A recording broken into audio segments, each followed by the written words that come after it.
नमस्कार आप सबों का। Yes doctor Pankaj. I am not co-host. No, not host. Host is another yes yes person. Yes yes yes Tag team, please make me host.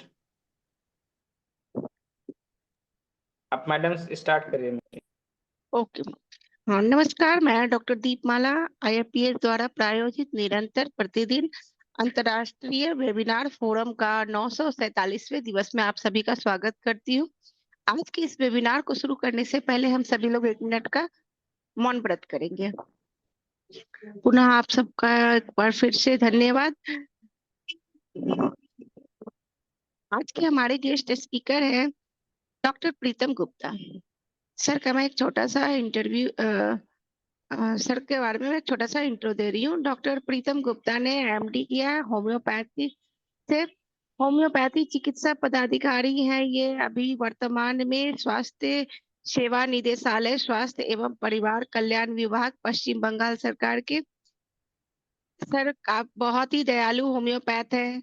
रोगी देखभाल में उच्च उत्पादकता और दक्षता के लिए इन्होंने मान्यता प्राप्त की है। इन्होंने नैदानिक प्रबंधन, व्यक्तिगत उपचार योजना और चिकित्सा प्रोटोकॉल के पालन में कुशलता हासिल की है। स्वास्थ्य सेवा वितरण और रोगी परिणामों को बेहतर बनाने के लिए संचार, नेतृत्व और समाधान में भी कुशलता प्राप्त की है। रोगी स्वास्थ्य और संगठनात्मक उत्कृष्टता को आगे बढ़ाने के लिए सर ने एक गतिशील टीम वातावरण में विशेषज्ञता लागू करने के लिए भी उत्सुक रहे हैं। इनका कार्य अनुभव है। होम्योपैथिक चिकित्सा पदाधिकारी है ये। वर्तमान में मैंने बताया अभी पश्चिम बंगाल सरकार द्वारा स्वास्थ्य एवं परिवार कल्याण विभाग में वर्तमान स्वास्थ्य सेवा निदेशालय के ये चिकित्सा पदाधिकारी हैं। और 2019 से 2022 ये चिकित्सा पदाधिकारी रह चुके हैं आरबीएस के तहत राष्ट्रीय स्वास्थ्य मिशन पश्चिम बंगाल सरकार द्वारा। पीसीएम होम्योपैथी के अस्पताल एवं कॉलेज कोलकाता में ये प्राध्यापक और एवं अतिथि चिकित्सक भी रह चुके हैं। 2014 से 2019 में राष्ट्रीय महामारी विज्ञान संस्थान में स्वास्थ्य अनुसंधान के मूल सिद्धांत भी हैं। भारतीय आयुर्विज्ञान अनुसंधान परिषद भारत सरकार द्वारा। इनका कौशल और भी क्षेत्रों में है। स्वास्थ्य देखभाल, स्वास्थ्य शिक्षा, स्वास्थ्य जांच, रोगी मूल्यांकन, होम्योपैथिक उपचार योजना, दीर्घकालीन रोग प्रबंधन, नैदानिक डेटा विश्लेषण, स्वास्थ्य प्रशासन, टीम सहयोग, समस्या समाधान, सतत व्यावसायिक विकास, सार्वजनिक स्वास्थ्य प्रक्रियाएं, कर्मचारी प्रशिक्षण एवं विकास, स्वास्थ्य सेवा वितरण संबंधन में ये काफी प्रबंधित है। इनका अन्य कौशल भी है। इनका फोटोग्राफी में भी बहुत रुचि है और आधुनिक कला में रचनात्मक अभिव्यक्ति भी ये रखते हैं। इन सर का आज का टॉपिक है जो हम लोग होम्योपैथी का जो ओपीडी करते हैं उसमें इनका क्लिनिकल अनुभव क्या है। इस टॉपिक पे सर आज अपना व्याख्यान प्रस्तुत करेंगे। सो सर नाउ आईएफपीएस पे आपका बहुत बहुत स्वागत है। Over to you sir. Thank you. सबसे पहले मैं मृदुल कुमार शाहनी सर को प्रणाम करता हूं और उनको थैंक यू बोलता हूं कि मुझे ये अपॉर्चुनिटी दी है यहाँ बोलने के लिए। और यहाँ मैं जो कुछ भी आज शेयर करने वाला हूँ वो डेली हम लोग ओपीडी में जो पेशेंट्स देखते हैं और वहाँ से जो हम लोग को एक्सपीरियंसेस होता है वही थोड़ा बहुत हम शेयर करेंगे। दूसरी बात है कि जिस वे में हम लोग प्रिपरेशन करते हैं या टीम में जो काम होता है तो उसका एक रिफ्लेक्शन थोड़ा बहुत आपको दिखेगा कि कैसे हम लोग केस में एंट्री कर सकते हैं, क्या क्या साइड की चीज़ें होती हैं जो हम लोग देख सकते हैं। हम लोग अगर ऑर्गेनन को बेस करके मानते हैं तो हमको पता है कि फंडामेंटल कॉज ऑफ डिजीज़ है और भी बहुत सारे वहाँ पे कॉजेज रहते हैं। तो उन्हीं कॉजेज में एक पर्टिकुलर चीज़ को लेकर मैं आज यहाँ पे डिस्कस करने वाला हूँ। हालांकि टॉपिक बहुत बड़ी है लेकिन हम जितना हो सके हम शेयर करेंगे। तो स्लाइड दिख रहा है? ये सर आपकी स्लाइड बिल्कुल क्लियर है। Okay, thank you. हाँ, तो आज का टॉपिक को मैं ओपीडी केसेस तो एक बहुत बड़ा वास्ट एक जगह हो गया। मैंने इसको थोड़ा शॉर्ट कर दिया है। उसमें भी शॉर्ट करके भी मैंने क्या किया है कि यहाँ पे सीजनल वेरिएशंस, मतलब एक्यूट जो रेस्पिरेटरी इलनेस होते हैं, ठीक है ना, कि कैसे हम लोग कैसे देखते हैं, कोशिश करते हैं, क्योंकि डेली हम लोग का patient footfall near about 120, 100 to 120, 150 तक रहता है। तो एक पेशेंट को 3 से 4 मिनट से ज़्यादा टाइम देना थोड़ा डिफिकल्ट होता है। तो उसी शॉर्ट टाइम में हम लोग कैसे पेशेंट को देखें या कौन से सिम्टम्स को ले, यार मैं इतने दिनों से जो केसेस देख रहा हूँ उसमें कौन से चीज़ों पे मैं फोकस करता हूँ कि मुझे रिजल्ट ज़्यादा मिले, और रिजल्ट जो मिलते हैं उसके बेसिस पे ही आज का ये प्रिपरेशन मतलब स्लाइड है। तो सबसे पहले मैं आता हूँ फर्स्ट स्लाइड पे। ये हम लोग जानते हैं कि हम लोग का प्यारा देश है, और यहाँ पे पर्टिकुलरली जो लाल ये फ्लैग दिया गया है लोकेशन का, ये एरिया है मेरा ओपीडी का, वेस्ट बंगाल में स्पेशली। ये जो एरिया है, मैं ये एरिया क्यों दिखा रहा हूँ, क्योंकि इसका लोकेशन थोड़ा इम्पोर्टेंट है। इम्पोर्टेंट क्यों है, आप यहाँ से देखिएगा, ये जो एरिया जो मैं दिखा रहा हूँ हाईलाइट करके, ये एक बड़ी रिवर है पद्मा, जो गंगा से स्प्लिट होते हुए फराक्का से बांग्लादेश होते हुए बंगाल की खाड़ी में चली जाती है। दूसरी, उसी का एक दूसरा स्प्लिट आता है जो बहरमपुर से होते हुए सीधा कोलकाता हावड़ा ब्रिज होते हुए ये बंगाल की खाड़ी में जाती है। तो ये लोकेशन क्या है, लोकेशन दो बड़े रिवर जोन के बीच वाला हिस्से में है। ठीक है ना, क्या इम्पैक्ट है इसका, ये मैं आगे जाने वाला हूँ, बोलने वाला हूँ। नेक्स्ट, ये जो मैं ऑलरेडी आपको बताया कि ये जो चीज़ शेयर किया यहाँ पे, अच्छा सबसे पहले मैं थोड़ा, मेरा हिंदी में थोड़ा प्रॉब्लम है, तो थोड़ा आई होप आप लोग थोड़ा समझ लीजिएगा। कोई दिक्कत हो तो पूछिएगा, हम बता देंगे ट्रांसलेट करके। तो यहाँ पे क्या है, यहाँ पे कोर जो पॉइंट है आज का, मॉइस्चर और टेम्परेचर। ठीक है, टेम्परेचर में भी ऑब्वियसली हॉट एंड कोल्ड, और इसका हम लोगों पे, डॉक्टर एंड पेशेंट पे इम्पैक्ट। अगर हम लोग कॉजिशन को मानते हैं तो ऑब्वियसली 12 जो महीने हैं, 12 महीने में हम लोग का एक टेम्परेचर रेगुलेशन होता है, वेदर रेगुलेशन होता है। ठीक है, जो 6 ऋतु में हम लोग के इंडिया में डिवाइडेड है और बहुत प्रोमिनेंट है। अभी थोड़ा प्रोमिनेंसी कम हो गया है, लेकिन अभी 4 तो प्रोमिनेंट है ही, फिर भी 6 ऋतु हम लोग के यहाँ पे एकदम क्लियरली दिखते हैं। ठीक है ना, जो फर्स्ट जो मैप है ये वाला, इसमें हम लोग का एवरेज जो टेम्परेचर है, साल में एवरेज कौन से स्टेट में कहाँ पे कितना टेम्परेचर रहता है वो दिखाया गया है। इसका इम्पोर्टेंट ये है कि ऑब्वियसली हम लोग जो वेस्ट बंगाल ह्यूमिड एरिया में रहते हैं और जो हिली एरिया हिमालयन बेल्ट में रहते हैं, उन लोग का एक्सपोजर हमेशा अलग रहेगा। तो ये नेचुरल, अगर हम लोग जाते हैं प्राकृतिक तरीके से, तो ये एक है। और दूसरा एक चीज और होता है, आर्टिफिशियल एनवायरनमेंट में हम लोग का एक्सपोजर। तो सेकेंड मैप जो है, सेकेंड मैप में एवरेज दिखाया गया है कि कौन सा जोन, टेम्परेचर जोन क्या है, कैसे है। ये सावाना एरिया है, इसका अपना कैरेक्टरिस्टिक्स है टेम्परेचर का। सारा साल अगर हम लोग देखेंगे तो देखेंगे कि यहाँ पे पर्टिकुलरली कुछ डिजीजेस ज्यादा होते हैं। अब नेक्स्ट स्लाइड में अगर हम जाते हैं तो ऑब्वियसली यहाँ से मैं और शॉर्ट करके जो एरिया जहाँ पे फोकस करने जा रहा हूँ वो है कि बॉडी टेम्परेचर रेगुलेशन। ठीक है, बॉडी टेम्परेचर रेगुलेशन में क्या होता है, 6 ऋतु में डेफिनेटली टेम्परेचर अलग अलग हो रहे हैं। कभी ह्यूमिडिटी बढ़ रही है, कभी कम हो रही है। तो एक एक ऋतु जो हो रहा है, दोनों में यही चीज मेनली वेरिएशन होते रहते हैं। कभी गर्मी ज्यादा है तो ह्यूमिडिटी कम है, कहीं गर्मी ज्यादा है, गर्मी के साथ साथ ह्यूमिडिटी भी ज्यादा है। तो वहां पे हम लोग देखेंगे कि कुछ हम लोग का मेडिसिन प्रीडोमिनेंटली काम करता है, स्पेशली जो मैं पहले मैप में दिखाया मेरे यहाँ पे।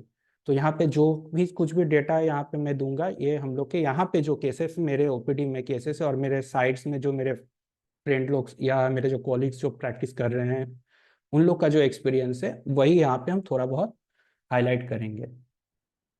तो टेम्परेचर रेगुलेशंस में ऑब्वियसली अगर हम लोग जाते हैं कि यहाँ पे देखा जाता है कि टेम्परेचर अगर ज़्यादा है तो बॉडी अपने आप को कूल करने की कोशिश करेगा। तो प्रोसेस क्या है? ऑब्वियसली स्वेटिंग से, ठीक है ना। अब स्वेटिंग बहुत ज़्यादा अगर होता है तो क्या होता है, स्वेटिंग अगर नहीं होता है तो क्या होता है। ये जो स्लाइड है यहाँ पे क्लियरली दिखाया गया है कि ग्रीष्म ऋतु से वर्षा, एक ग्रीष्म वर्षा स्टार्टिंग का है, वर्षा से होते हुए शरत, हेमंत, शीत या जो जाड़े का महीना होता है, और लास्ट में बसंत। इन सारे ऋतुओं के अपने अपने कुछ कैरेक्टरिस्टिक्स हैं। कैसे? अगर हम लोग ग्रीष्म के साथ बसंत को अगर कंपेयर करें तो हम लोग देखेंगे कि ग्रीष्म में कुछ कुछ कॉजेशन जो है वो ज्यादा प्रोमिनेंट है, वही बसंत में आके थोड़ा कॉजेशन चेंज हो जाता है। एग्जाम्पल क्या होगा? एग्जाम्पल ऑब्वियसली होगा कि यहाँ पे हाई टेम्परेचर, बहुत ही ज्यादा गर्मी रहती है, स्वेटिंग ज्यादा होगी। और वही आके अगर हम लोग बसंत में आते हैं तो यहाँ पे टेम्परेचर प्लेजेंट होता है, लेकिन इसमें गर्मी में जो रेस्पिरेटरी इलनेसेस होते हैं और बसंत में जो रेस्पिरेटरी इलनेसेस होते हैं उसमें भी कॉजेशन डिवाइड हो जाता है। जैसे एग्जाम्पल अगर हम लोग लेते हैं तो बसंत में मैक्सिमम जो फ्लावरिंग सीजन्स होता है, पॉलिन जो हम लोग बोलते हैं कि रेणु या पॉलिन से जो एलर्जेटिक रिएक्शंस होते हैं, तो एलर्जी रिलेटेड जितने ट्रबल्स होते हैं वो हम लोग को इस टाइम पे ज्यादा दिखेगा रेदर देन ग्रीष्म।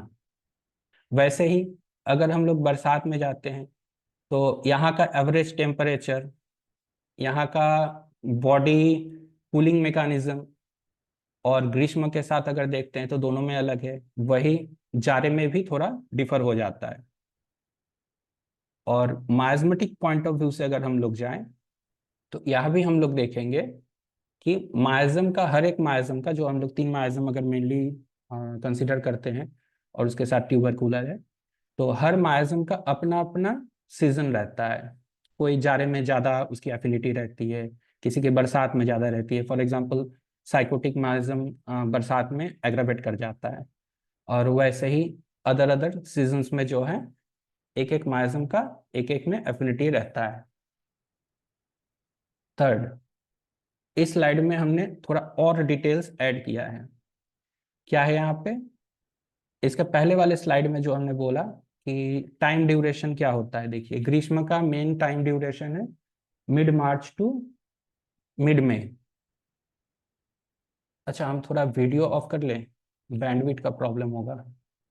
हाँ, जो बोल रहा था मैं कि ग्रीष्म ग्रीष्म का टाइमिंग ड्यूरेशन है मिड मार्च टू मिड मई, ठीक है। यहाँ पे दिक्कतें क्या होती है, हम लोग की चैलेंजेस क्या रहता है सर्वाइवल का? सबसे बड़ी प्रॉब्लम है कि यहाँ पे हीट, एवरेज हीट यहाँ पे ज्यादा रहता है, बहुत ही ज्यादा। कितना? 35 to 45 डिग्री, कुछ कुछ स्टेट्स में तो ये 50 के आसपास चले जाता है। लेकिन हम लोग के यहाँ पे, जहाँ पे हम हैं अभी, वहाँ पे एवरेज टेम्परेचर 42, बट ह्यूमिडिटी यहाँ की बहुत ज़्यादा रहती है अदर रीजियन से। जैसे नॉर्थ अगर हम लोग बंगाल के साथ कंपेयर करेंगे तो नॉर्थ बंगाल हिमालयन बेल्ट के नीचे है, तो वहाँ पे कंपैरेटिवली बहुत अच्छा प्लेजेंट और ठंड वेदर रहता है। लेकिन जिस जगह पे हम लोग हैं, जहाँ पे प्रैक्टिस कर रहे हैं, यहाँ पे ह्यूमिडिटी बहुत ज़्यादा रहती है। सेकेंड, ह्यूमिड इस टाइम पे क्या क्या होने की पॉसिबिलिटीज रहती है? एक कॉमन चीज है बुखार, हीट स्ट्रोक होने की चांसेस ज़्यादा रहती है, हीट एग्जॉशन ज़्यादा रहता है, स्किन्स के कुछ ट्रबल्स होते हैं, फूड पॉइजनिंग या गैस्ट्रोइंटेस्टाइनल सिस्टम रिलेटेड जितने डिजीजेस हैं, पेट का खराब होना, कॉलेरा, वॉमिटिंग, ये सब ज़्यादा इस टाइम पे हम लोग को दिखता है।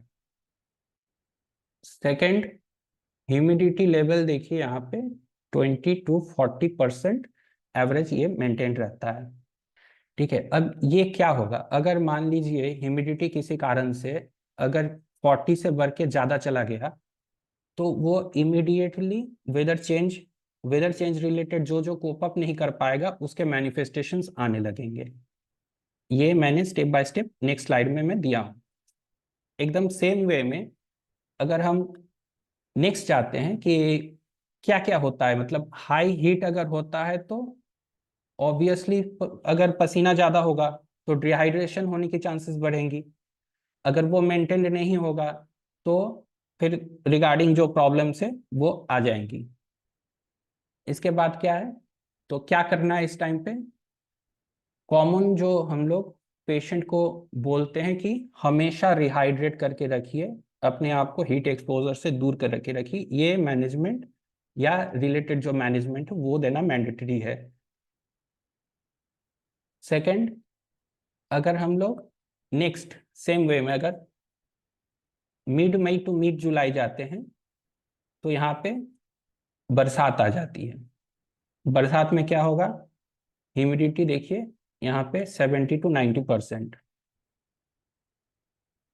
थर्ड, ह्यूमिडिटी 90% अगर हो जाने से क्या होगा, स्वेटिंग बहुत ज्यादा होगी, बहुत ही ज्यादा। वायरल इन्फेक्शंस जो हैं, ठीक है, वाटर बोर्न डिजीजेस जो हैं, वेक्टर बोर्न डिजीजेस जो हैं, मलेरिया, फायर, फिर से यहाँ पे हम लोग का फाइलेरिया जोन भी है, ये तो यहाँ पे फाइलेरिया भी दिखता है वेक्टर के वजह से। फंगल इन्फेक्शन, स्किन्स में जितने प्रॉब्लम्स होते हैं रिंगवर्म रिलेटेड, यहाँ पे बहुत ही ज्यादा मिलता है पेशेंट। मतलब ऑलमोस्ट 90% केसेस में फीमेल में हम लोग स्किन का कुछ ना कुछ प्रॉब्लम यहाँ पे रहेगा ही रहेगा। उसमें भी 20 to 30% केसेस में हम लोग को देखते हैं कि रिंगवर्म प्रेजेंट रहता है। इसके बाद क्या है, तो इस टाइम पे प्रिकॉशनर क्या क्या हम लोग प्रिकॉशन लेंगे। एक, पानी को फिल्टर करके लेना है,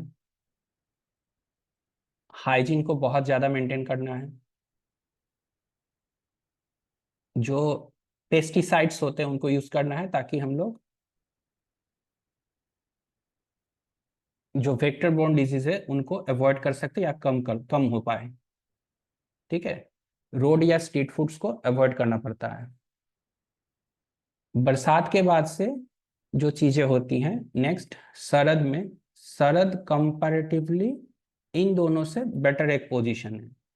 लेकिन यहाँ भी क्या होता है, जैसे मैंने पहले बोला कि बसंत में कुछ एलर्जीज होने की पॉसिबिलिटीज रहती है, तो सरद में भी वही चीज़ है, seasonal allergies, common cold, respiratory infection और स्किन ड्राइनेस रिलेटेड जो जो प्रॉब्लम है यहाँ हम लोग को बहुत ज़्यादा प्रोमिनेंट दिखता है।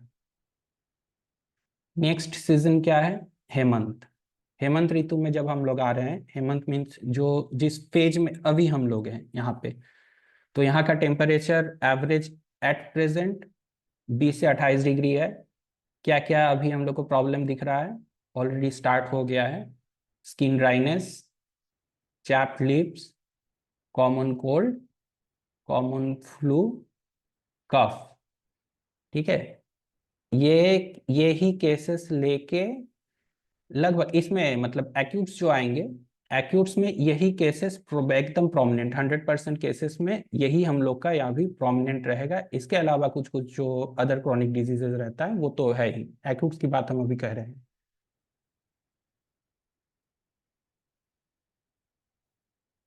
नेक्स्ट क्या है, विंटर। विंटर में भी हम लोग को क्या क्या प्रोमिनेंट यहाँ पे डिजीजेस दिखेगी, respiratory issues, asthma, bronchitis, cold, flu, joint pain and vitamin D deficiency. ये बहुत ज़्यादा इंपॉर्टेंट है, इन सब के साथ ये भी बहुत ज़्यादा इंपॉर्टेंट है। क्यों विटामिन डी डेफिशिएंसी होगा, क्योंकि हम लोग कवर्ड रहते हैं, सन एक्सपोजर ज़्यादा मिलता नहीं है, इसलिए क्या होता है, जॉइंट्स रिलेटेड जितने ट्रबल्स होंगे वो बढ़ जाएगा इस टाइम पे। तो इसलिए पेशेंट को मेडिसिन के साथ साथ हम लोग को एडवाइस भी करना पड़ेगा कि आप लोग थोड़ा सन बाथ लीजिए, जब प्लेजेंट अगर धूप मिलती है जितना देर हो पाए आप लोग थोड़ा धूप ले लीजिए।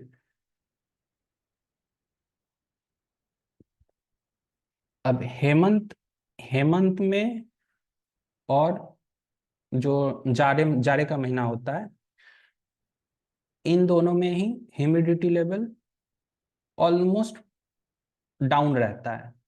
लेकिन अगर एक दिन के लिए भी इसमें कोई वेरिएशन हुआ, जैसे सडन अगर बारिश हो गई, सडन अगर देखा गया कि थोड़ा गर्मी बढ़ गया, तो इंस्टेंट 1 से 2 दिन में फ्लेयर अप हो जाता है कोल्ड एंड कफ का प्रॉब्लम। नहीं तो जब मेंटेन्ड हो रहा है तब बहुत ज्यादा दिक्कतें नहीं आती हैं।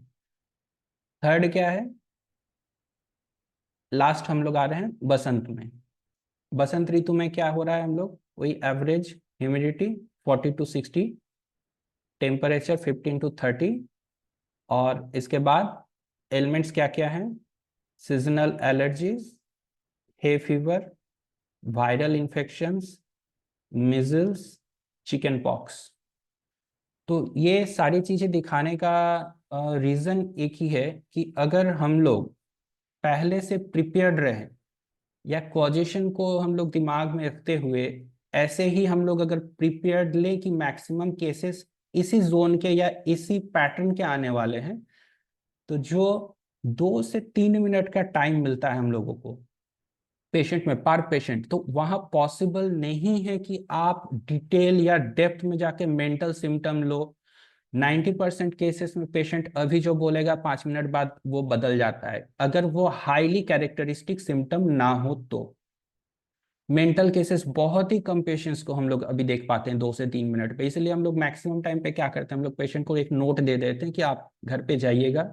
स्पेशली क्रॉनिक केसेस में, एक्यूट में तो पॉसिबल नहीं होता है, क्रॉनिक में हम लोग नोट्स दे देते हैं कि आप ये इन इन चीज़ों को थोड़ा ध्यान में रखिएगा, जैसे मोडालिटीज हुआ, डिजायर एवर्शन हुआ, फैमिली हिस्ट्री हुआ, ये सब आप लोग घर पे देखिएगा, नोट डाउन कीजिएगा। नोट डाउन करके आके नेक्स्ट विजिट में हम लोग को सबमिट करते रहिए टाइम टू टाइम। तो इससे थोड़ा बहुत ग्रेजुअली हम लोग का पेशेंट का डिटेल्स एक्यूमुलेट हो जाता है, हम लोग कलेक्ट कर लेते हैं।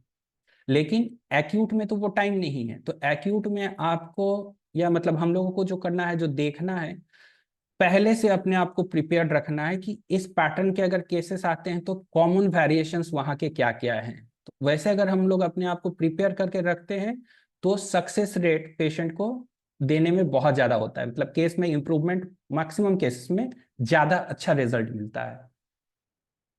अब नेक्स्ट स्लाइड में हम जा रहे हैं। नेक्स्ट स्लाइड, यही स्लाइड का यहाँ पे थोड़ा डिस्क्रिप्टिव है, इसमें हम नहीं जाएंगे, स्किप कर रहे हैं इसको। तो वही चीज मैं ऑलरेडी ये बोल चुका हूँ कि इतना देर अभी हम लोग जो जो बोले वो है क्या, कि अगर नेचुरल एनवायरनमेंट में, प्राकृतिक एनवायरनमेंट में अगर है तो एक पैटर्न है। अब जो ग्रीष्म का हम लोग टाइम बोल रहे हैं, हाई हीटेड एरिया है, बहुत ज्यादा गर्मी है, लेकिन उस टाइम पे भी हम लोग देखेंगे कि एक्साइटिंग फैक्टर काम करता है कैसे, आर्टिफिशियल एनवायरनमेंट। मान लीजिए कि आप कहीं बैठे हुए हैं, धूप में काम कर रहे हैं, कहीं से जा रहे हैं ट्रांजिट, कोई आपको कोई शॉपिंग मॉल मिल गया, सडन आपने एंट्री कर लिया वहां पे, तो ये जो सडन चेंज हुआ वेदर का, आर्टिफिशियल मतलब high heat to comparatively chilled area, तो वहां भी अगर बॉडी अगर कोप अप नहीं करता है तो आपको दिक्कतें आने लगेंगी। यूजुअली देखा गया है, हम लोग 4-5 मेडिसिन हैं यहाँ पे देते हैं और बहुत ही अच्छा इफेक्टिव है। सेकंड क्या है, आर्टिफिशियल्स में कॉमन चीजें हैं यहाँ पे, हम लोग अगर ज्यादा गर्मी है तो ऑब्वियस है कि ठंडा पानी पीना, आइसक्रीम खाना, स्पेशली ये बच्चों लोगों को ज्यादा एक्सपोजर देता है, तो वैसे केसेस भी आते हैं। अब यहाँ एक चीज और बोलना है कि अगर हम लोग प्रॉपर वे में अगर कंप्लीट सिम्टम को ध्यान में रखते हुए जाएं, तो ऑब्वियस है कि ऑनसेट ऑफ डिजीज इंपॉर्टेंट है। Onset, location, sensation, modality, concomitant, ये सब चीजें हम लोग को पता है। लेकिन केसेस को कैसे निकालें, यहाँ पे हम लोग को ऑनसेट बहुत ज़्यादा इंपॉर्टेंट होता है, क्योंकि ये एक्यूट केसेस है और जितने पेशेंट्स आते हैं ये फर्स्ट नहीं तो सेकेंड स्टेज में ही आ जाते हैं। और वैसे हम लोग का अगर प्रिपरेशन रहता है तो हम लोग सही दवा देने से जल्द, मतलब जल्द से जल्द पेशेंट को इफेक्ट भी वैसा ही आता है। तो यहाँ ये जो चार्ट है, मैं सीजनल जो चार्ट यहाँ पे जो कॉमन सबसे ज़्यादा मेडिसिन में यूज़ करता हूँ, या हम लोग के आसपास जो फ्रेंड सर्कल है मेडिकल ऑफिसर्स लोग का जो हम लोग करते हैं, उसी का एक एक्यूमुलेशन है। हालांकि सारा यहाँ पे देना पॉसिबल नहीं है, इसलिए वो मैं आप लोगों को शेयर करता रहूँगा। तो अभी फिलहाल हम लोग समर में अगर हम लोग देखते हैं कि कौन सी मेडिसिन हम लोगों को कोल्ड एंड कफ में प्रिवेलेंट है या रिजल्ट हम लोग को ज्यादा मिलता है।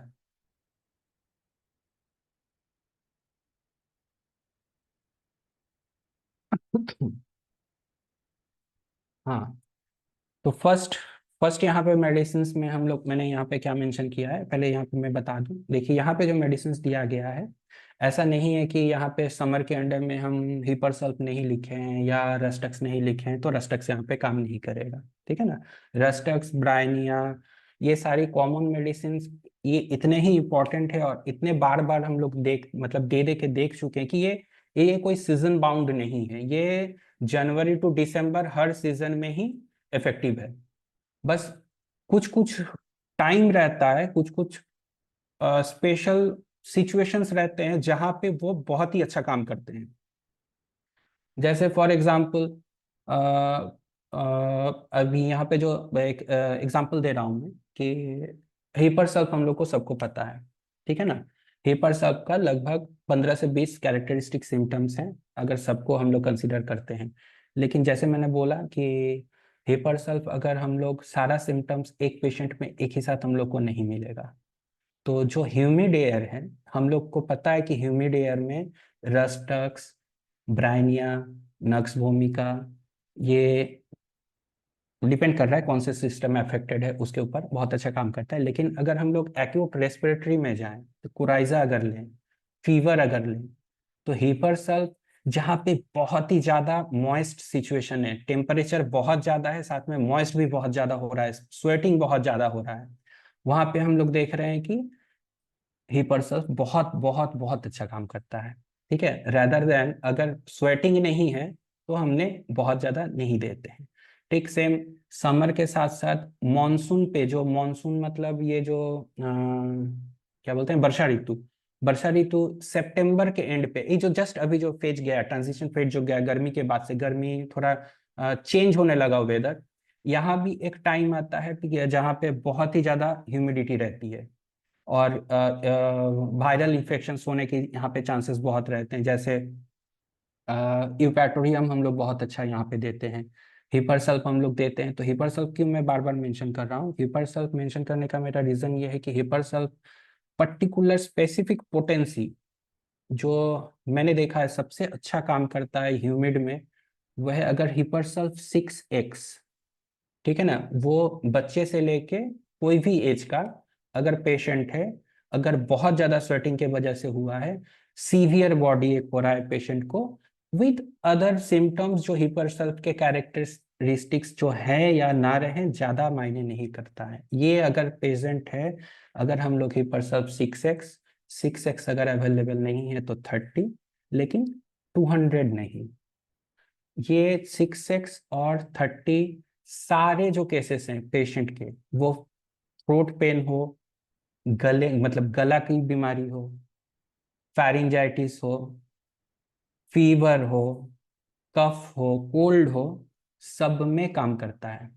लेकिन पर्टिकुलरली अगर पेशेंट का थ्रोट सिम्टम प्रोमिनेंट है, फेरिंजाइटिस अगर प्रोमिनेंट है, तो मैंने अपने एक्सपीरियंस में यहाँ पे देखा है कि हिपरसल्फ का 200 ज्यादा अच्छा काम करता है। पेशेंट को इतना डोज देना है। अगर 6x या 30 अगर हम लोग देखते हैं, अगर 6x दे रहे हैं तो BD इंटू 5 days इनफ। अगर ठीक रहना होगा, इसी में ठीक होगा पेशेंट, नहीं तो सेकेंड मेडिसिन में मूव करना पड़ेगा, फायदा नहीं होगा इससे ज्यादा देख के। अगर 30 हम लोग दे रहे हैं तो 35 डोज इनफ रहता है, इससे ज़्यादा डोज देने की ज़रूरत होती नहीं है। पे मतलब वो मेडिसिन वेस्ट होता है और पेशेंट को भी बहुत ज़्यादा फायदा नहीं मिलेगा। अगर नहीं मिला तो हम लोग को नेक्स्ट मूव करना है, नेक्स्ट मेडिसिन। सेम सिमिलरली अगर पेन थ्रोट है, थ्रोट में अगर पेन स्टार्ट हुआ है बहुत ज़्यादा, तो वहाँ पे 200 भी हम लोग 4 to 5 डोज देते हैं, वहाँ पे बहुत ही ज़्यादा इफेक्टिव है। तो ये एग्जाम्पल मैंने दिया स्वेटिंग रिलेटेड हिपरसल्फ का। सेकंड में आ रहा हूँ कॉमन जो हाँ, जाड़े में अब नेक्स्ट जो अभी अभी का जो सीजन चल रहा है, अभी जो हम लोग ऑटम में है, अभी हेमंत ऋतु में है, अभी धीरे धीरे ग्रेजुअली हम लोग जाड़े में आ रहे हैं। तो अभी वेदर क्या हो रहा है, कभी कभी थोड़ी गर्मी होती है, कभी कभी थोड़ा ठंडा हो रहा है। बाइक चला के कोई जा रहा है, थोड़ा कोल्ड एक्सपोजर हो गया। तो यहाँ पे ऑब्वियसली ऑनसेट अगर सडन हम लोग देखें, सडन वायलेंट, तो सबसे पहले दिमाग में आती है क्या, एकोनाइट की। ठीक है ना। जो और थोड़ा cold exposure, north west wind अगर बढ़ने लगा, उस टाइम पे क्या होता है, दिमाग में सबसे ज्यादा एकोनाइट रहता है। अब एकोनाइट में ऑलरेडी एलन सर ने मेंशन करके रखा है कि फर्स्ट स्टेज में अगर हम लोग देते हैं तो बहुत ज़्यादा अच्छा रिजल्ट मिलता है। यहाँ भी मैंने कल एक परसों के केस पेशेंट की एक एग्जांपल दे रहा हूँ। पेशेंट, एक बच्ची 3 साल की, अपने मदर के साथ, उनकी मदर हम लोग के यहाँ पे बहुत लगभग 2-2.5 साल से दिखाती है, अपने मम्मी के साथ आ रही थी, कुछ मार्केटिंग करना था, और मम्मी मतलब वो जो मदर थी वो अपना जो कंप्लेन है उसको लेके आई थी। लेकिन वो आने में ही बाइक से थोड़ा बहुत एक्सपोजर हुआ। बच्चा एकदम कल मतलब उसके पहले भी ठीक था, लेकिन बच्चा आते आते यहाँ पे क्या हुआ कि नाक से पानी बहने लगा। तो यहाँ पे ऑलरेडी सिलेक्शन क्या होना चाहिए, और कोई सिम्टम अवेलेबल नहीं है, नथिंग, नो बॉडी एक, नो अदर सिम्टम्स, सिर्फ पानी, एकदम कच्चा हल्का पानी आ रहा है। तो इस केसेस में एकोनाइट डेफिनेटली अच्छा काम करेगा। यहाँ हम लोग को अगर मेंटल सिम्टम प्रोमिनेंट मिलता है, लेकिन इतना इतना फर्स्ट स्टेज में यूजुअली मेंटल सिम्टम अगर पेशेंट का कॉन्स्टिट्यूशनल अगर ट्रेंड नहीं है तो नहीं मिलता है। सेकंड, फिर एक हिपरसल्फ। हिपरसल्फ अभी क्या होता है कि सेम अगर कोल्ड एक्सपोजर हो रहा है, अदर कोई सिम्टम्स, एकदम इनिशियल फर्स्ट स्टेज, लगभग 90% केसेस में हिपरसल्फ अभी रिलीफ दे देता है। अगर फेल हुआ तो अब हिपरसल्फ देंगे कि क्या देंगे, ये डिपेंड कर रहा है बाकी सिम्टम्स के ऊपर। हम लोग यहाँ पे 3-4 चीज़ों से स्टार्ट करते हैं। जैसे फर्स्ट मेरी प्रायोरिटी रहती है कि पेशेंट की टंग कैसा है, क्योंकि टंग 90% केसेस में आपको एक लीडिंग गाइडेंस दे देगा। तो टंग के केसेस में हिपरसल्फ, इपिकक, अगर थर्स्ट नहीं है तो सेकंड, मतलब टंग के बाद सेकंड जो चीज इंपॉर्टेंट वो है थर्स्ट कैसा है पेशेंट का। थर्ड स्टेज है कि पेशेंट की मॉडलिटीज में ग्रेजुअली हम लोग एंट्री करेंगे, उसके बाद जैसे जैसे लीड देता रहेगा वैसे वैसे आगे बढ़ जाना है। तो हिपरसल्फ, इपिकक पे हम लोग यहाँ पे चले। अब हम लोग समर की जो बातें हो रही थी, अब हम लोग ग्रेजुअली थोड़ा आते हैं, जैसे स्टेप बाय स्टेप, तो एक्सप्लेन करने में ईजी रहेगा।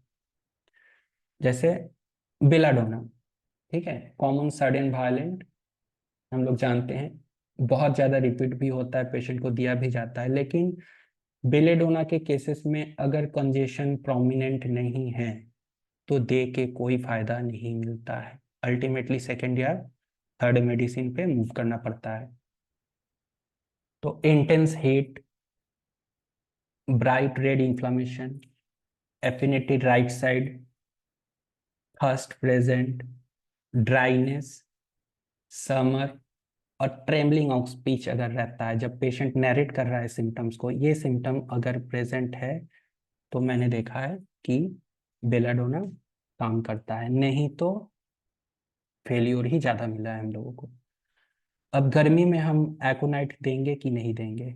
ऑब्वियसली देंगे। ऑनसेट इसका बहुत फास्ट है, ठीक है, exposure to hot, dry wind, sudden violent onset, unquenchable thirst, यहाँ पे ये बहुत ज़्यादा प्रोमिनेंट है।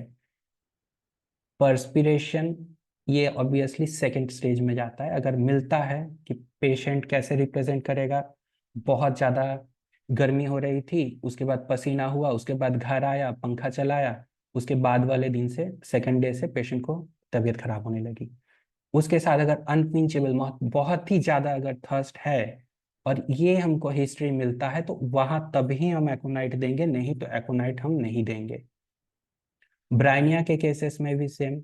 ब्राइनिया के हम लोग कॉमन सिम्टम सब कुछ जानते हैं, लेकिन हमारे यहाँ पे 2-3 चीज़ों पे मैंने ब्रायनिया पे देखा है कि सबसे ज़्यादा सिलेक्शन में जो हेल्प करता है वो है कि अगर बच्चा से स्टार्ट करके बूढ़े जवान जो भी हैं, बुजुर्ग जो भी हैं, तो बच्चे के केसेस हो, यहाँ पे सबसे ज़्यादा इम्पोर्टेंट एकदम initial first stage of Bryonia है, तो वहाँ पे ड्राइनेस बहुत ज़्यादा लीड करता है, लेकिन हर केसेस में ड्राइनेस नहीं रहता है। सेकेंड स्टेज में जाके ग्रेजुअली ड्राइनेस डेवलप करेगा। इस टाइम पे अगर कंपेयर करें हम कि समर का ब्रायनिया, मानसून का ब्रायनिया और विंटर का ब्रायनिया में डिफरेंस क्या है, तो तीनों में भी प्रोमिनेंट सिम्टम्स, कॉमन जो सिम्टम्स सबसे ज्यादा है इम्पोर्टेंट, मतलब ब्रायनिया का जो नोटिस किया है मैंने, वो है रिलीफ्ड बाय रेस्ट, एब्सोल्यूट रेस्ट। ये हर सीजन में, हर पेशेंट में, हर स्टेज में अवेलेबल ये सिम्टम रहता है। उसके बाद ग्रेजुअली अदर सिम्टम्स डेवलप करते हैं। पेशेंट थका रहेगा, पानी प्यास है कि नहीं, थर्स्ट कैसा है, पेशेंट को थर्स्ट रहेगा, ये रहता है। ये 2 सिम्टम ये ऑब्वियसली प्रेजेंट रहते हैं। अगर ये चीज नहीं है तो हम ब्रायनिया में नहीं जाएंगे। ठीक है, अब आते हैं रस्टक्स। रस्टक्स और ब्रायनिया में डिफरेंशिएशन यहाँ पे बॉडी लैंग्वेज का हो जाता है। बॉडी लैंग्वेज में क्या रिप्रेजेंट करता है पेशेंट, यहाँ पे सीवियरिटी की डिफरेंशिएशन होती है कि पेशेंट अगर रस्टक्स का है, एक मिनट,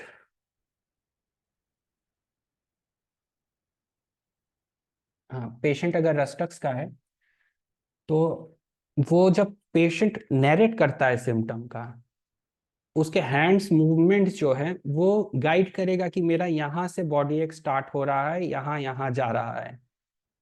जैसे ब्रायनिया के केसेस में most of the cases patient बोलता है कैसा रिप्रेजेंटेशन ही रहता है कि पेशेंट उफ नहीं हो रहा है, पूरा बदन टूट रहा है, कमर में दर्द, जहां जहां पेन है पेशेंट गाइड करेगा कि मेरे को यहाँ यहाँ पेशेंट है। और रस्टक्स का प्रोमिनेंट एरिया है यहाँ पे लो बैक, शोल्डर और थाइज, कभी कभी कफ मसल तक एक्सटेंड करता है।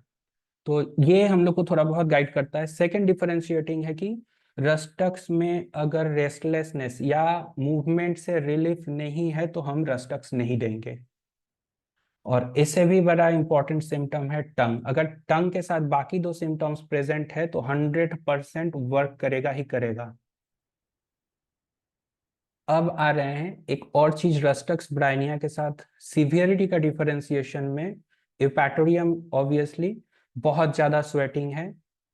अभी जो सीजन गया सितंबर, जस्ट कुछ दिन पहले, अभी जो phase transit phase Durga Puja का टाइम पे जा रहा है, यहाँ पे बहुत ज्यादा ह्यूमिड सिचुएशन रहता है, तो यहाँ पे यूपैटोरियम बहुत ज्यादा प्रेस्क्रिप्शन भी हम लोग करते हैं। लेकिन ब्रायनिया यूपैटोरियम का डिफरेंशिएशन हमको पता है। मैं जो चीज नोट हम कर, मतलब मेरा जो ऑब्जर्वेशन है, यूपैटोरियम के केसेस में पेशेंट के क्लिनिकल मैनिफेस्टेशन ही रहेगा कि डॉक्टर साहब दर्द इतना है कि उंगली नहीं हिला पा रहे हैं। ये 90% केसेस में मैंने देखा है कि प्रेजेंट पेशेंट की इंडिकेशन बैक, शोल्डर, हैंड्स में नहीं रहता है, ये आ जाता है हाथ पे। तो ये बहुत ज्यादा लीड करता है देखने के लिए कि हम लोग यूपैटोरियम की तरफ जाए कि ना जाए। इसके साथ तो अब हम लोग को पता ही है कि पेशेंट का ब्रायनिया के साथ यूपैटोरियम के केसेस में अगर डिफरेंशिएट करें तो स्वेटिंग का बहुत ज़्यादा मतलब डिफरेंस रहता है कि ब्रायनिया का ड्राई रहता है, यहाँ पे मॉइस्ट रहता है पेशेंट। तो अब नेक्स्ट केसेस में अगर जाते हैं तो पोटेंसी। पोटेंसी के अगर पोटेंसी देते हैं तो ब्रायनिया में बच्चों में यूजुअली 30 से ज़्यादा नहीं प्रेस्क्राइब करता हूँ, 5 to 6 डोजेस। लेकिन यही अगर एडल्ट पेशेंट है तो इन केसेस में 200, not more than 5 doses. 5 dose अगर ठीक होना है तो 5 डोज में ही होगा, नहीं तो आपको सिलेक्शन हम लोग का गलत है, नेक्स्ट मेडिसिन नेक्स्ट सिलेक्शन पे जाना पड़ेगा। रस्टक्स में जो ऑब्जर्वेशन है और कुछ मैंने अपने फादर से सीखा है यहाँ पे, रस्टक्स अगर समर में हम लोग प्रिस्क्राइब कर रहे हैं तो 200 हम देखें बहुत ज़्यादा इफेक्टिव है। लेकिन मॉनसून में जो ह्यूमिडिटी जहाँ पे बहुत ज़्यादा है, जहाँ पे ह्यूमिडिटी है, स्वेटिंग बहुत ज़्यादा है, यहाँ पे रस्टक्स में 0/6 पोटेंसी मार्वलस काम करता है। 99% केसेस में सेकेंड मेडिसिन की जरूरत नहीं होती है। 99% सक्सेस रेट इतना ज्यादा है, लेकिन सिलेक्शन के टाइम पे वही ध्यान रखना पड़ेगा। मोडालिटीज, टंग और कॉजेशन पे तो हम लोग अभी बात कर ही रहे हैं, कॉजेशन से ही सारा चीज स्प्लिट कर रहा है।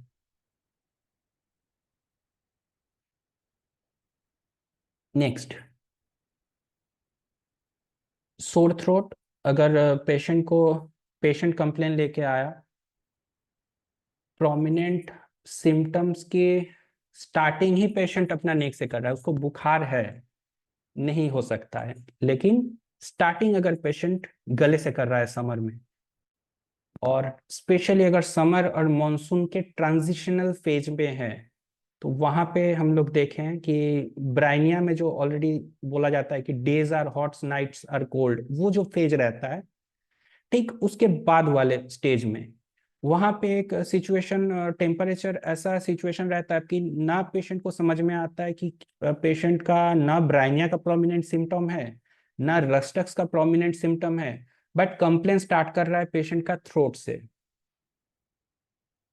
और एग्रावेट कर रहा है आफ्टर इवनिंग। तो यहाँ पे फाइटोलक का बहुत ही ज्यादा इफेक्टिव है। साथ में और सिम्टम्स हो भी सकता है, आप लोग देखिए, लेकिन हम लोग इसके बेस पे ही प्रेस्क्रिप्शन करते हैं। 90% केसेस में रेट सक्सेस हम लोग को मिलता है फाइटोलक का। और यहाँ पे ऑलरेडी मैंने पहले डिस्कस किया कि हीपर सल्फ और फाइटोलक्का के डिफरेंशिएशन में मेन आ जाएगा टेम्परेचर। आपको ठंडा खाने से आराम होता है कि गर्म खाने से आराम होता है। अगर पेशेंट को वर्म डिग्लूटेशन पे आराम है और गर्म चीज पीने से आराम है, खाने से आराम है, तो हम लोग वहाँ पे शिफ्ट कर जाएंगे हीपर की तरफ। Next case, मक्सॉल। मक्सॉल अगर है पेशेंट को कोराइजा हो, शोर थ्रोट हो, टॉन्सिलाइटिस हो, यहाँ पे मार्क सिम्टम रहता है टंग। टंग फ्लैबी होना चाहिए। अगर फ्लैबी नहीं भी है तो टायलिज्म रहना चाहिए। दोनों में से एक नहीं तो दोनों रहेगा ही रहेगा।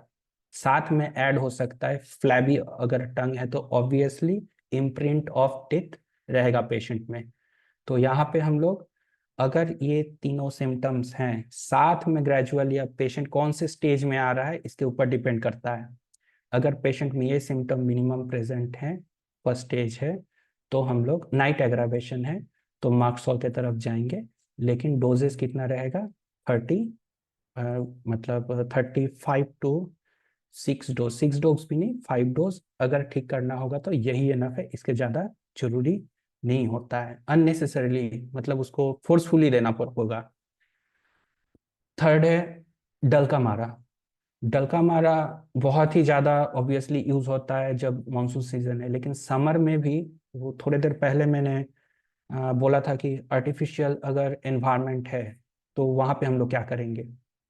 आर्टिफिशियल एनवायरनमेंट अगर है, जैसे कहीं पेशेंट घूम रहा है, जैसे कॉमन ये चीज देखने को मिलती है बच्चों में, और नहीं तो सेल्स जो पर्सन्स होते हैं, दिन भर धूप में घूम रहे हैं, थक के जब एक्सी एक्सपोजर में गए, मॉल में थोड़ा रेस्ट लेने के लिए गए, आधा घंटा 1 घंटा वहां पे रुक गए, वहीं से इन लोग को अफेक्शन हो गया, अफेक्टेड हो गए। तो सडन चेंज ऑफ वेदर, यहाँ पे और डिटेल्स अगर मिला तो ठीक है, कोई और मेडिसिन इंडिकेटेड मिला तो ठीक है, हम लोग वैसे जाएंगे। लेकिन अगर और सिम्टम्स प्रेजेंट नहीं है तो इस बेसिस पे डलका मारा देने से रिजल्ट आपको मिलेगा, एटलीस्ट पेशेंट को रिलीफ मिलेगा।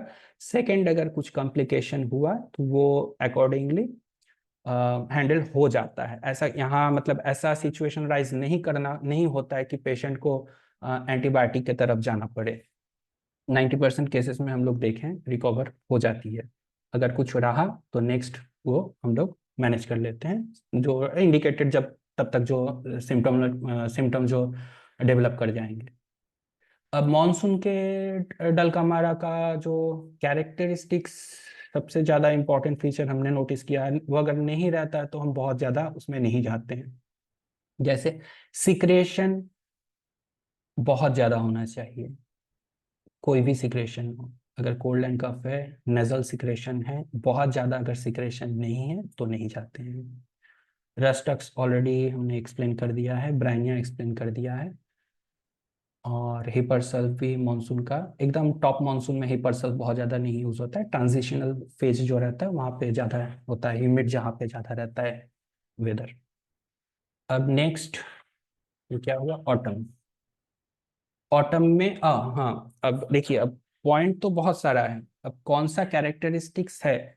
एकदम फर्स्ट स्टेज में ऑब्वियसली जो पेशेंट का एक्सपेक्टेशन रहता है, उसमें हम लोगों को दो तीन चीज ही मिलती है, ठीक है ना। वो एक्रिड है कि नहीं, हीन है कि ब्लैंड है कि एक्रिड है, कि कलर क्या है। तो एकदम फर्स्ट स्टेज में कलर आपको बहुत ज्यादा नहीं मिलेगा, वाइट मिलेगा, थिन नहीं, थिन मिलेगा नहीं तो थोड़ा थिक मिलेगा। ग्रेजुअली या सेकंड या थर्ड स्टेज पे जब जाएगा तब प्रोमिनेंट होता है कि कलर क्या होगा। अब रेपर्टरी में तो हम लोग का भरे पड़े हैं मेडिसिन। ब्राउन एक्सपेक्टोरेशन है तो क्या है, येलो एक्सपेक्टोरेशन है तो क्या है, अगर ब्लैकिश एक्सपेक्टोरेशन है, स्पूटा है, पिंकिश है तो क्या है। तीसरा चीज इसके साथ एसोसिएट होता है, पेशेंट को कोई टिपिकल कोई स्मेल आता है कि नहीं, इसके साथ पेशेंट को कुछ टेस्ट टेस्ट फील हो रहा है कि नहीं। तो ये रेपर्टरी में हम लोग के सिम्टम्स है, इतना सर्च करने लेने से ही वो हेल्पफुल हो जाता है। लेकिन एकदम प्रोमिनेंट अगर शॉर्ट टाइम है 2 से 3 मिनट 4 मिनट, तो ये पेशेंट को हम लोग अगर इस सिम्टम्स के बेसिस पे अगर जाते हैं तो रिजल्ट मिलता है। जो चीज बोलने जा रहा था मैं, कि कोई भी सीजन हो, स्पेशली मानसून, समर और विंटर, अगर पक गया है, थर्ड स्टेज पे पेशेंट चला गया है या सेकंड स्टेज पे चला गया है, कुछ कुछ केसेस में देखिएगा कि आज ही रात में ठंडा लगा है, दूसरे दिन सुबह होते हुए, जब सुबह हम लोग एक्सपेक्टोरेट करते हैं, पेशेंट जब एक्सपेक्टोरेट करता है तो कफ एकदम थिक ग्रीनिश नहीं तो येलोइश कलर का हो जाता है। तो यहाँ पे दो ही मेडिसिन में यूज करता हूँ।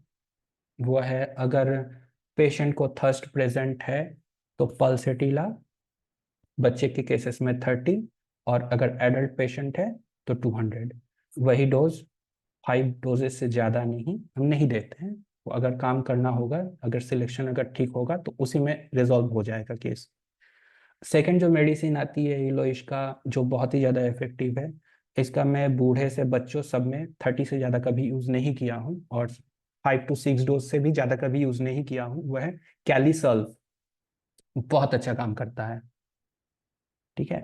सेकंड, अब आ रहे हैं कि एक्सपेक्टोरेशन का कैरेक्टरिस्टिक्स अगर हम लोग मानते हैं तो ऑब्वियसली जो एक्रिड नेचर है, तो ये भी सीजनल वेरिएशन में ही मिल जाएगा हम लोगों को, कि स्प्रिंग में हम लोग जाते हैं तो देखेंगे, विंटर में देखेंगे।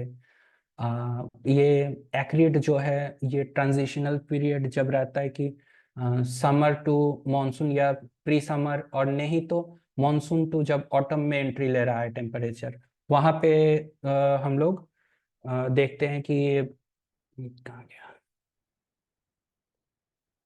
हाँ, एलियम सिपा।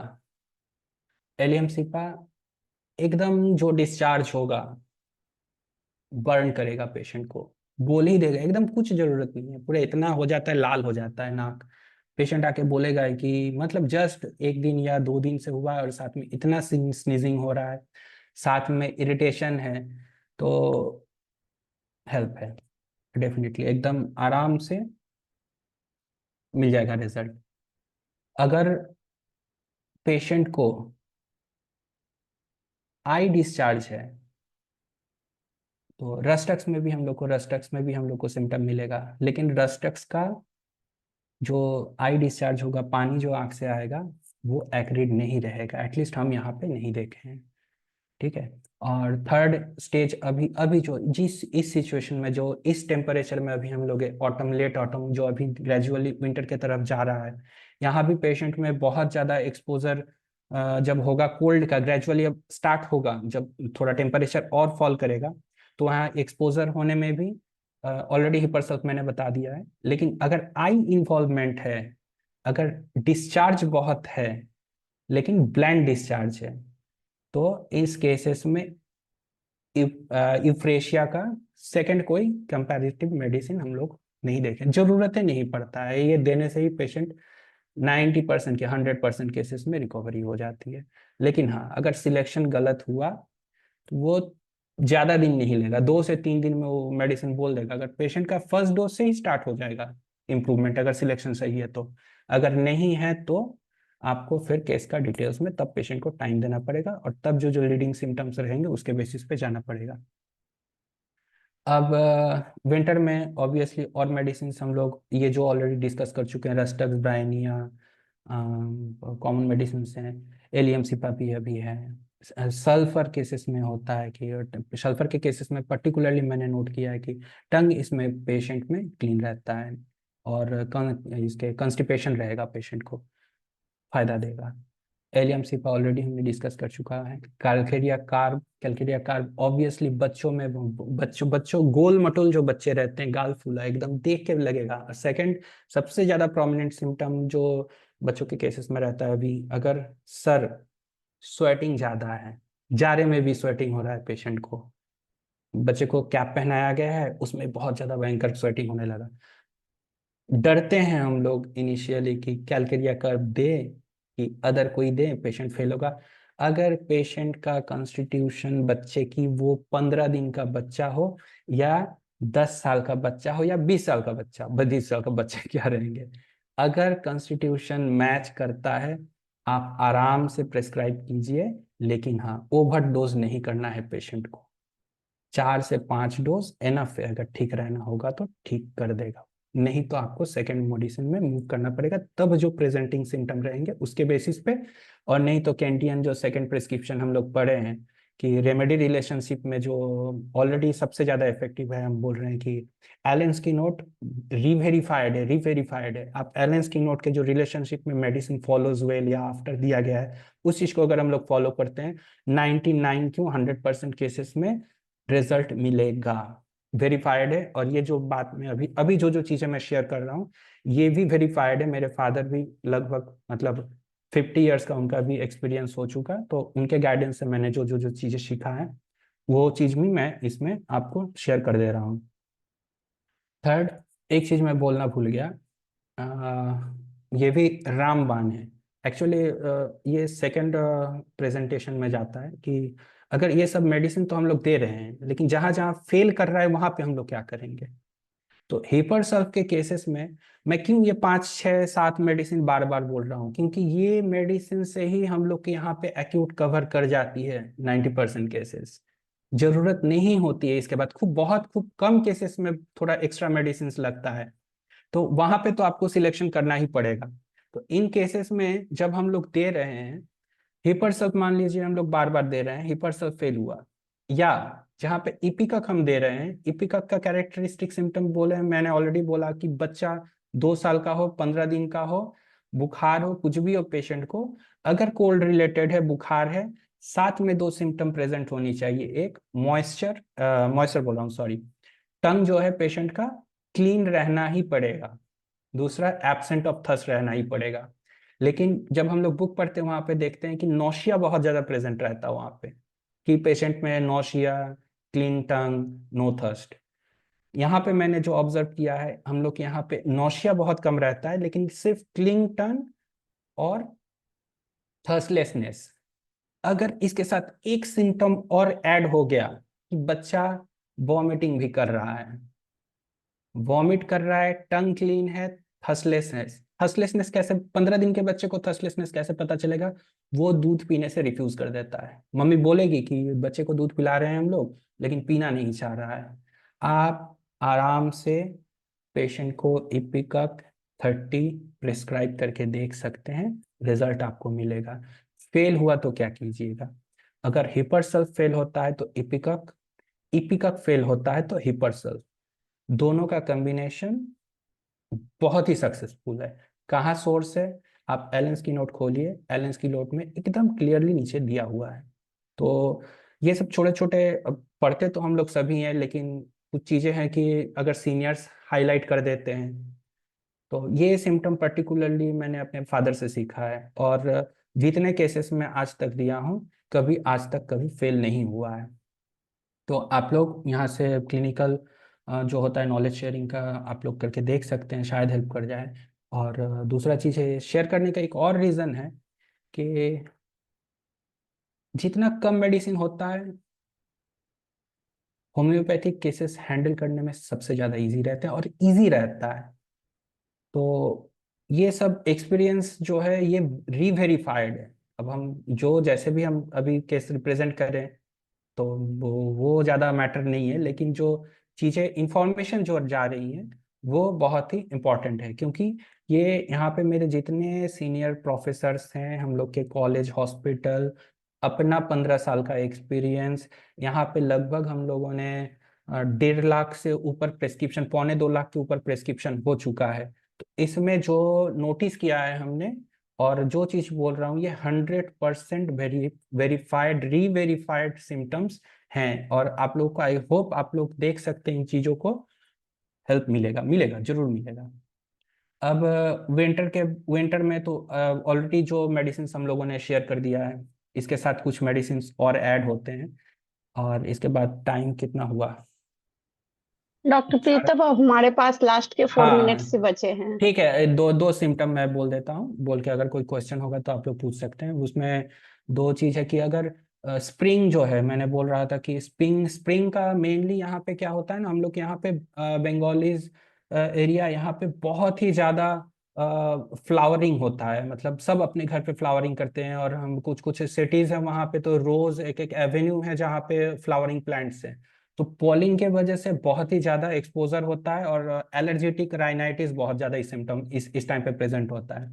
और वहां पे क्या क्या हेल्प करेगा? आरसाइड है, अगर क्रॉनिक केस है तो रिकरेंट, अगर कफ एंड कोल्ड हो रहा है तो आरसाइड बहुत ज्यादा हेल्प करेगा। थर्स्ट नहीं है तो एपिस बहुत ज्यादा हेल्प करता है।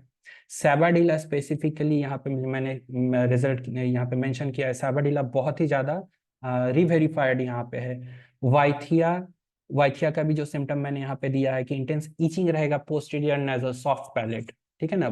बार बार पेशेंट को लगेगा कि अंदर बाल फंसा है, हॉक करना कोशिश करेगा कि कुछ निकाल के फेंके, लेकिन रिलीफ नहीं मिलती है पेशेंट को। या इस केसेस में बहुत ज्यादा लैक्रिमेशन नहीं रहता है। तो वाइथिया अगर साथ में अगर रेडनेस है तो हेल्प करेगा। ठीक है। आर्सेनिक तो कॉमन सिम्टम जनरल मेडिसिन है। तो फिलहाल मैं यही कुछ मेडिसिन शेयर करके, अभी टाइम नहीं है। आप लोगों को कुछ पूछना है तो आप लोग पूछ सकते हैं। एक चीज और थैंक यू मैं डॉक्टर। एक हाँ, मिनट, एक बोलिए। मिनट, एक चीज मैं यस, बोल यस, देता हूँ। यस। बच्चों के केसेस में अब देखिएगा, इस टाइम पे केसेस बहुत आते हैं जहाँ पे नोज ब्लॉक हो जाता है, ठीक है ना। वहां पे 3 मेडिसिन का ही आप वेरीफाई करके देख लीजिए सिम्टम क्या क्या है। एमोनकार्ब, नक्स वोमिका, सैम्बुकस। इसमें सैम्बुकस अगर ड्राई कोराइजा है इन्फेंट को तो बहुत ही ज्यादा इफेक्टिव है। नाइट एग्रावेशन हो रहा है तो नक्स वोमिका, एमोनकार्ब। नक्स भूमिका में अगर गैस्ट्रिक सिम्टम इन्वॉल्व है बच्चे को या कोई भी हो बड़े, तो उस केसेस में हम लोग नक्स भूमिका की तरफ जाएंगे। साथ में अगर चिलीनेस रहा तो नक्स भूमिका इफेक्टिव होगा, नहीं तो सैम्बुकस का जो ऑलरेडी मैंने सिम्टम बोला, सैम्बुकस का प्रेजेंट होना चाहिए, उधर एमोन कार्ब का नाइटली रहना चाहिए, जो यहाँ पे मेंशन सिम्टम है। ठीक है। अब इसके साथ एक चीज फंस गया, ठीक है, फिर कभी होगा, वो है कि कफ आफ्टर इन्फ्लुएंजा। इसका भी रीवेरीफाइड हम लोग के पास 10-15 मेडिसिन का एक चार्ट है। बाद में कभी फिर अगर मौका मिलेगा तो हम डिटेल्स में शेयर करेंगे। आप लोग कुछ पूछना है तो आप लोग पूछ लीजिए। डॉक्टर बिल्कुल, बिल्कुल सर। मैंने एक्चुअली सर, अब आप हमारे पास टाइम खत्म हो गया है, टाइम ही नहीं है बचा ठीक है है, कोई कोई भी बात क्वेश्चन नहीं, ठीक आंसर है। सेशन के लिए। ठीक है, ठीक है। बहुत आपका बहुत ही नॉलेजेबल सेशन था, आपने बहुत ही खूबसूरती से सर, आप सीजन वाइज आपने एक्यूट रेस्पिरेटरी सिम्टम्स को आपने डिस्क्राइब किया। So thank you once again, ऐसे ही आते रहिए और इस प्लेटफॉर्म पर अपना एक्सपीरियंस हमेशा शेयर करते रहिए sir. Thank you once again, IFPH की ओर से बहुत बहुत धन्यवाद आपका। अब हमारा मेरी हिंदी हिंदी सेशन के लिए खत्म हो रहा माफी। है। हाँ, हाँ, ठीक बिल्कुल है। बिल्कुल सर, आपकी हिंदी बहुत अच्छी थी। So don't worry. प्रीतम जी अब हम घबराइए नहीं, प्रीतम जी घबराइए नहीं, आपका हिंदी बहुत अच्छा था। हाँ, ठीक है सर, आप थैंक हैं यू, यहाँ पे, प्रणाम लीजिएगा मेरा। ठीक है, ठीक है। Thank you Hindi team, thank you everyone. Doctor, please It's make Arya co-host. who is the host? You are the host now. Okay, I'll make you as a host, doctor. You kindly change. Yes, please. Yeah, that will be Okay. Kindly. Now you are the host. Okay. Yes. Yeah. Yes, over Now it is to the you, time for ma'am. the English session. Today is our 1900th day. So we are celebrating today. Warm welcome to all participants. Your presence makes the occasion truly meaningful. Thank you so much. As usual, we'll start with a prayer song. I'm inviting Miss Arya for prayer song. Am I audible, ma'am? Yes.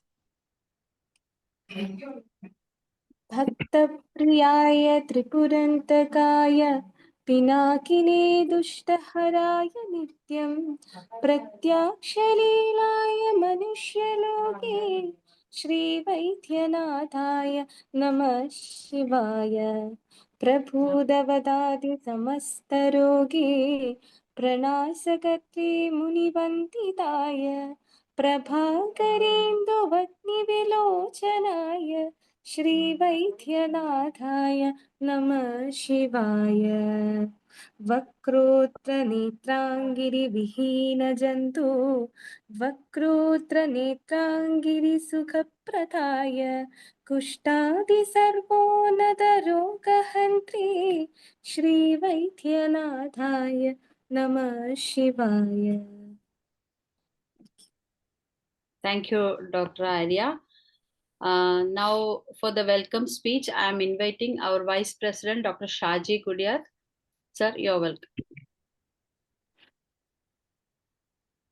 Good morning, good afternoon, and good evening. Respected dignitaries, distinguished guests, dear colleagues and friends of homeopathy. A very warm good evening to each one of you. It gives me immense joy and pride to welcome you all to this historic celebration, the 1900th day of International Forum for Promoting Homeopathy, lovingly known as IFPH. Today, we not only celebrate a number, but a journey of vision, dedication, and collective effort towards a global promotion of homeopathy as a scientific, compassionate, and holistic system of healing.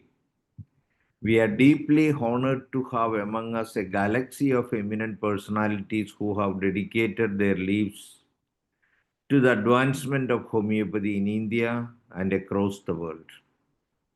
At the outset, I extend a heartfelt welcome to our chief guest, Dr. Subhash Kaushik, Director General of Central Council of Research in Homeopathy, Ministry of Ayush, Government of India, who will inaugurate this special session. Sir, your pioneering work in research and your leadership have been a constant source of inspiration for homeopathy fraternity. We are truly honored by your gracious presence today, sir. We appreciate your attention to develop a holistic science-based research methodology to suit the medical research studies than the material or linear science-based RCT studies, which is good for big pharma business interest only. Since India need to take a leadership in the world for holistic systems of medicine, where homeopathy is the prominent system of medicine, developing this new holistic science-based research methodology, especially case studies based development of researchers in medicine, will definitely make a new era for the holistic systems of medicine. You are welcome, sir. It is also our privilege to welcome Dr. M.K. Sahani, sir, past chairman of Central Council of Homeopathy, and also the chief coordinator of IOPH in India and the scientific committee chairman of IOPH, a visionary who has contributed immensely to education, policy, and the professional integrity of our system. Sir, your presence adds great value to this celebration. We are equally delighted to welcome Dr. Shamal Mukherjee, the National President of Homeopathic Medical Association of India, HAMAI, a leader who has continuously worked for unity and progress of homeopathic community in India. Welcome you, sir, for this great celebration. A warm welcome to Dr. A.K. Gupta, Secretary General of HAMAI, who has been a strong pillar of organizational strength and international coordination for the homeopathic movement. We also extend our heartfelt welcome to Dr. Hina Raval, representing Parul University, for her academic leadership and support in nurturing the next generation of homeopathic physicians. A warm welcome to Dr. Muktinder Singh, retired professor, whose lifelong contributions to teaching and clinical excellence continue to inspire many. We are privileged to have with us Dr. Babu Prasad Panda, Principal, Parul University, who has been instrumental in promoting research-oriented education in homeopathy. A cordial welcome to Dr. Ajay Ongar Nath Dahat, Principal, Chandwat Homeopathic Medical College, who represents the new generation of academic leadership in our field. We are also glad to have Dr. Surjit Singh Makar, an expert in veterinary homeopathy, with us, reminding us that the healing principles of homeopathy extend compassion to all living beings. A very warm welcome to Dr. Sanjeev Kumar Singh, President of HAMAI Bihar State Branch, whose organizational and social contributions have greatly strengthened the homeopathic movement at the grassroots level. Also, we welcome the former Director of National Institute of Homeopathy, Dr. Subhash Singh, to this great occasion. Also welcome Dr. T.P. Anil Kumar, Treasurer, who will deliver the vote of thanks, and our moderators, Dr. Ajini Maliyakal and Dr. Danesh Jayasimhan, the Chief Webinar Coordinator of IFPH. Our presidential address is our very honorable, the most respected Dr. Ismail Said Sir, whose vision, perseverance, and global outreach have made IOPH a respected international platform connecting homeopathists from all continents. Sir, we are ever grateful for your leadership and guidance. As we look back at 1900 days of IOPH, we can proudly say that these days symbolize 1900 steps forward in spreading awareness, fostering unity, encouraging scientific exchange, and promoting homeopathy as a holistic healing science for humanity. IOPH was founded with a dream to create a global family of homeopaths who could work together beyond geographical boundaries for one common goal: the recognition and scientific evolution of homeopathy. Today, as we stand here, we see that dream taking shape in vibrant ways. Through our webinars, collaborations, activities, and international outreach. So let us celebrate this milestone with gratitude. Gratitude to every member, every supporter, and every friend of IOPH who has walked this journey with faith and passion. As we belong to we have a cream of passionate homeopaths across the world.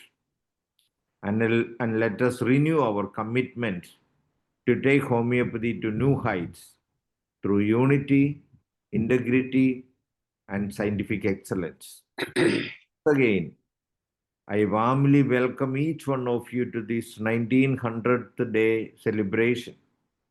May this evening be filled with inspiration, wisdom, and renewed energy to serve humanity through homeopathy. Thank you all.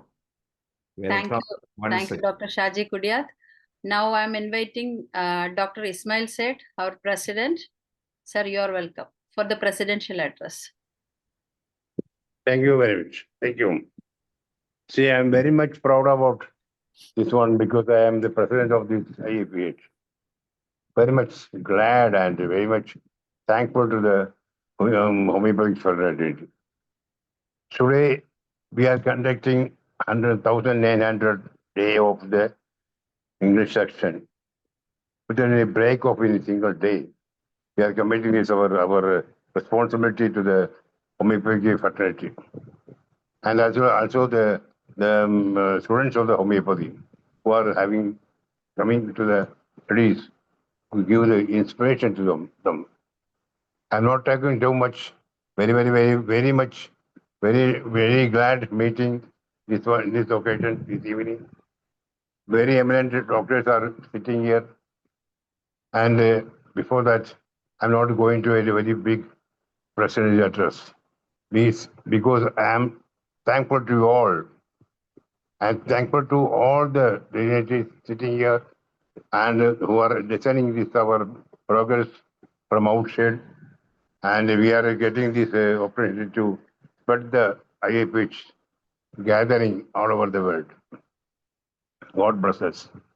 So I am very much thankful to Sahani Dr. Gupta and other all eminent doctors who are sitting here. I'm not talking much about this one. I will give the replies between these your classes. Everything. Thank you very much. Thank you, sir. Now I am inviting Dr. Subhash Kaushik, Director General, Central Council for Research in Homeopathy, for inaugural address. Sir, you are welcome.